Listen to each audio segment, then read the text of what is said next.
Conosco. Ele está no meio de nós. Proclamação do Evangelho de Jesus Cristo, segundo Marcos. Glória a vós, Senhor.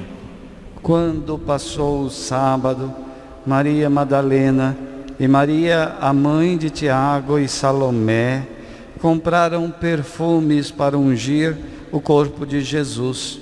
E bem cedo, no primeiro dia da semana, ao nascer do sol, elas foram ao túmulo e diziam entre si: quem rolará para nós a pedra da entrada do túmulo?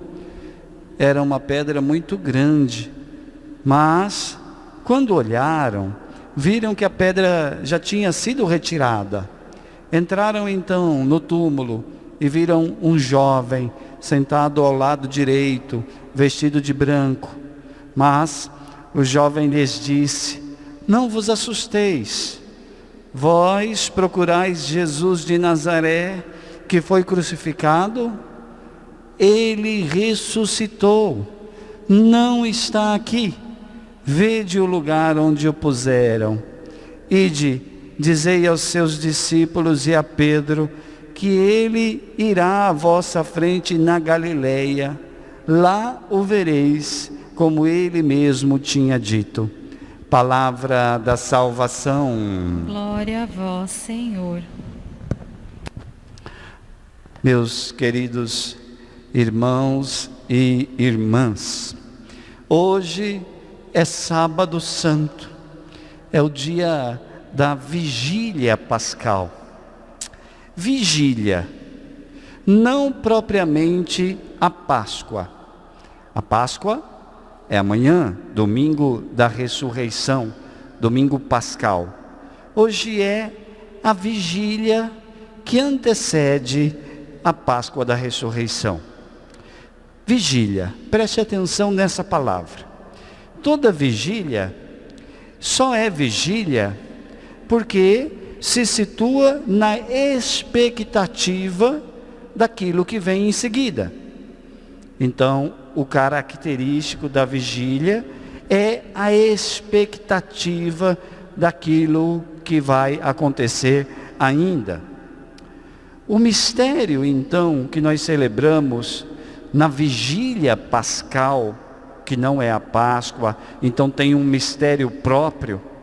O mistério que nós celebramos na vigília pascal está resumido numa frase do nosso creio, do credo que nós rezamos todos os domingos na Santa Missa. Quando nós dizemos: desceu à mansão dos mortos. Nessa frase, o que será que significa essa frase? Desceu à mansão dos mortos.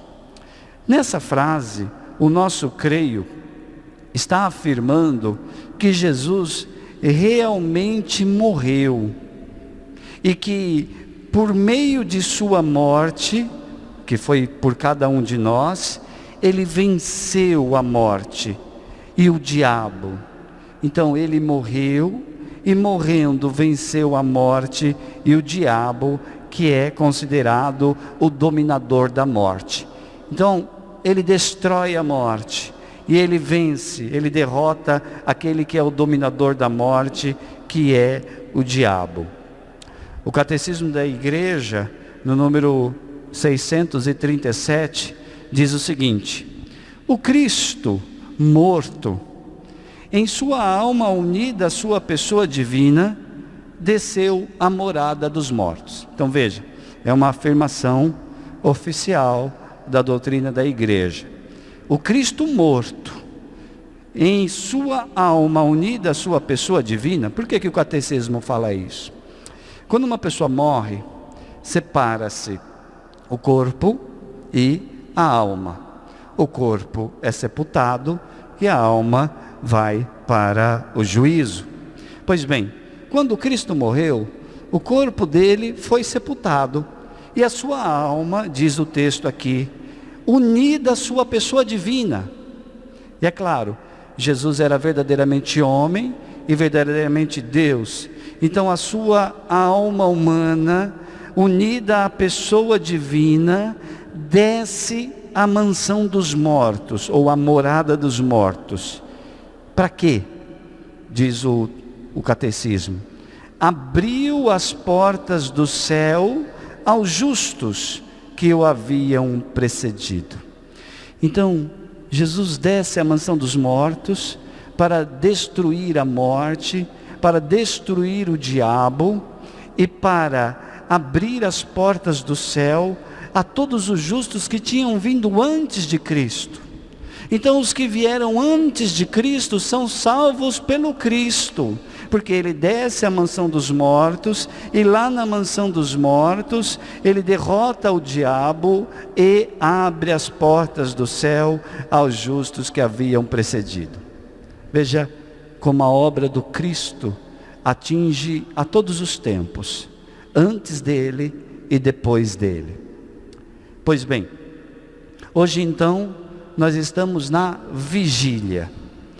No nosso caso, nós estamos vigilantes em relação a quê? Nós estamos vigilantes, estamos na expectativa da ressurreição de Jesus. E de fato, hoje nós já começamos a experimentar o mistério da ressurreição. A noite de hoje é considerada a noite da passagem da morte para a vida. Tanto que em muitas igrejas, em muitas partes do mundo, essa missa da vigília pascal só é celebrada por volta de meia-noite.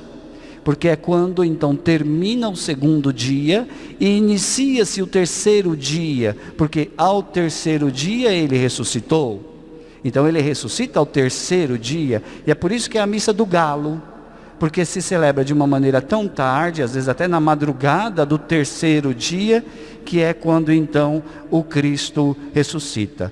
Então hoje, nessa missa, essa liturgia prevê este momento de passagem, que o Cristo passa da morte para a vida, para a ressurreição. É por isso que o Evangelho de hoje não nos mostra, nem a nós, nem as mulheres que estão no texto que vão ao sepulcro, não mostra Jesus ressuscitado e vivo. Se você prestou atenção na leitura do Evangelho de hoje, Jesus não aparece. Jesus não está no texto do Evangelho de hoje. O que está no texto do Evangelho de hoje? Qual é o foco principal? Qual é o centro da leitura de hoje? O foco principal é o sepulcro. Falando sobre o sepulcro, é importante a gente ter em mente que o evangelista descreve que o sepulcro onde Jesus foi depositado era como se fosse uma montanha, uma rocha escavada. Então era uma rocha grande, onde havia uma abertura, portanto oca por dentro, e ali então, dentro dessa rocha, colocaram o corpo de Jesus e uma pedra enorme na frente para bloquear, para que ninguém pudesse roubar e profanar o corpo. Pois bem, o foco principal da cena de hoje é esse sepulcro. No primeiro momento aparece a ideia do sepulcro e a narrativa mostra as mulheres indo ao túmulo onde Jesus tinha sido posto. Inicia-se assim o texto, que as mulheres tinham comprado perfumes, porque fazia parte do rito de sepultar alguém, usar bálsamos e perfumes. No caso de Jesus, ele foi morto à véspera da Páscoa, então eles tiraram logo o corpo da cruz, colocaram no sepulcro, não deu tempo para fazer todo o ritual de sepultamento. Então depois que passou a celebração da Páscoa, as mulheres foram bem cedo no túmulo para levar os bálsamos e perfumes para ungir o corpo de Jesus. Essas mulheres caminhavam muito desanimadas. Elas estavam envolvidas pelo pessimismo. Elas estavam com um peso em si. Era o peso da morte. O pessimismo da morte. Elas pensavam que Jesus estava morto. E ali faziam questão de ir ungir o corpo dele para realizar esses rituais fúnebres, que no caso de Jesus não deu tempo de fazer. Então essas mulheres caminhavam tristes, caminhavam sem esperança na direção do túmulo. E além disso, elas se preocupavam com uma coisa a mais. Elas ficavam se perguntando: como nós vamos fazer para tirar aquela pedra gigante da frente da entrada do túmulo? Nessa cena, eu gostaria que você olhasse um pouco essa situação que nós estamos vivendo hoje, no nosso tempo. Nós podemos ver um pouco de nós nessa situação em que essas mulheres se achavam. A situação da pandemia que nós estamos atravessando nos faz olhar a morte como uma ameaça real e próxima. Uma ameaça real e próxima.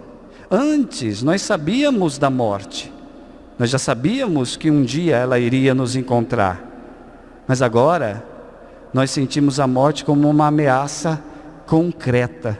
Nós temos medo de pegar a doença, medo de morrer.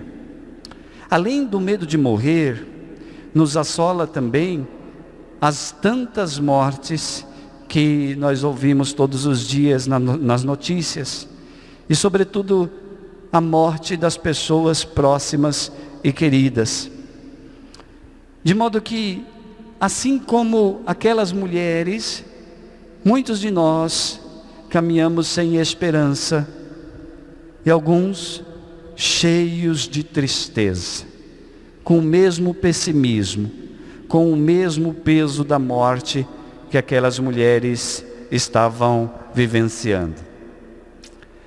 Será preciso uma experiência semelhante à experiência daquelas mulheres para mudar o nosso sentimento em relação à nossa maneira de estar atravessando a realidade presente. Será preciso uma experiência semelhante à daquelas mulheres.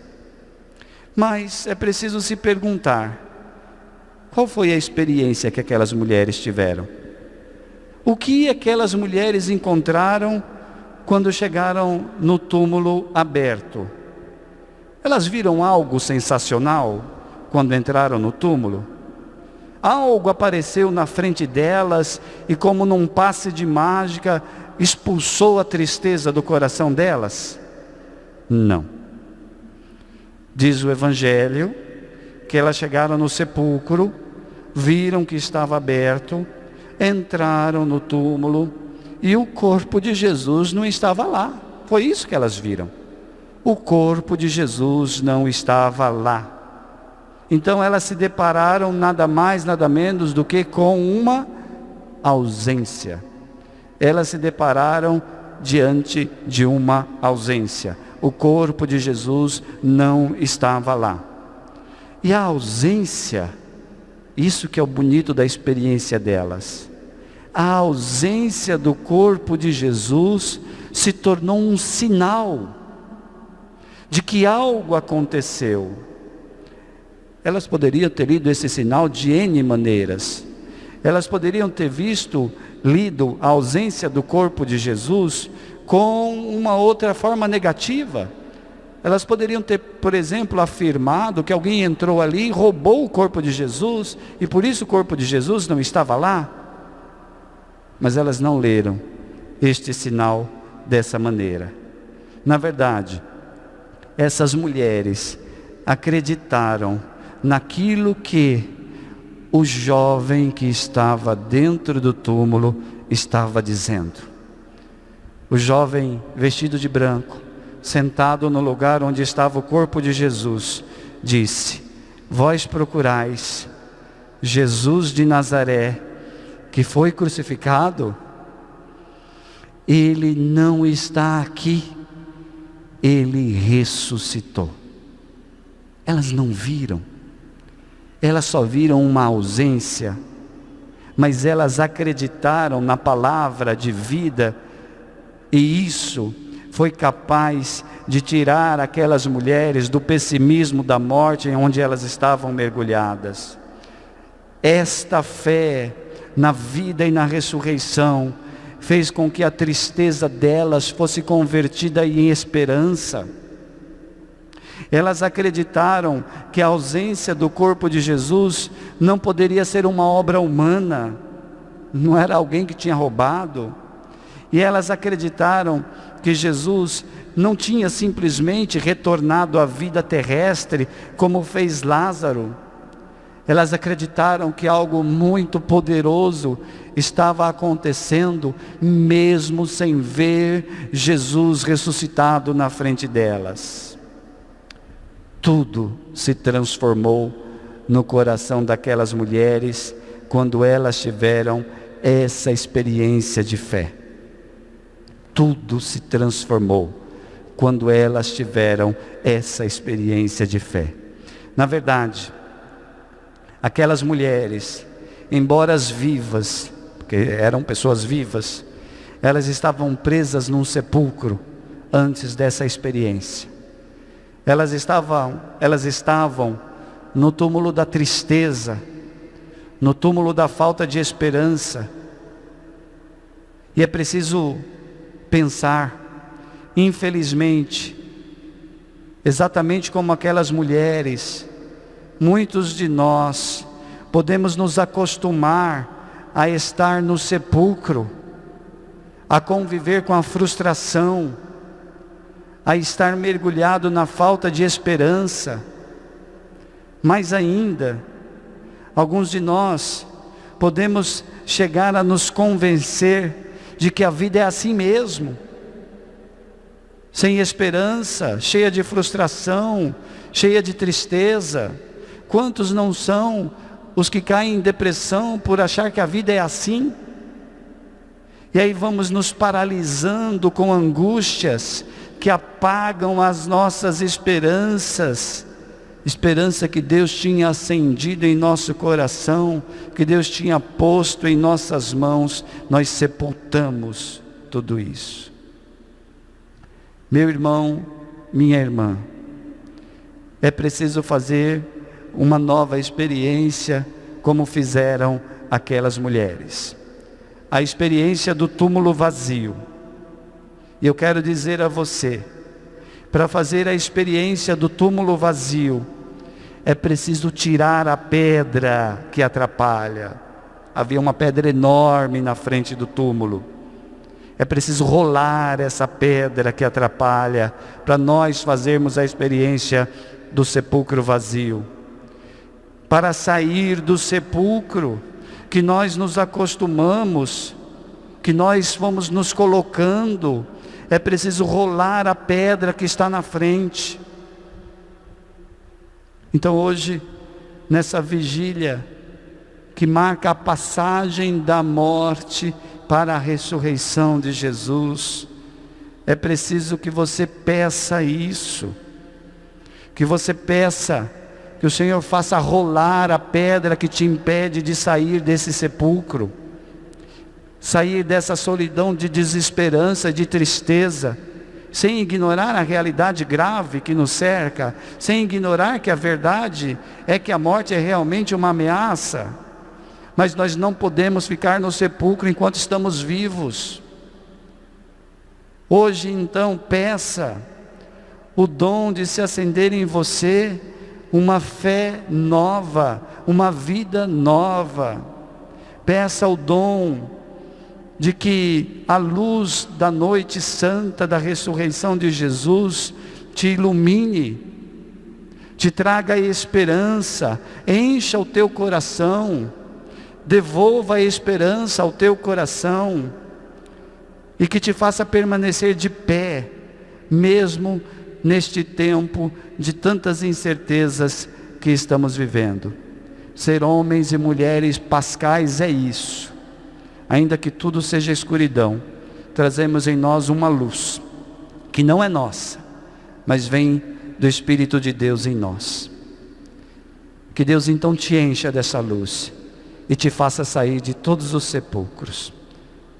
Louvado seja nosso Senhor Jesus Cristo. Para sempre seja louvado.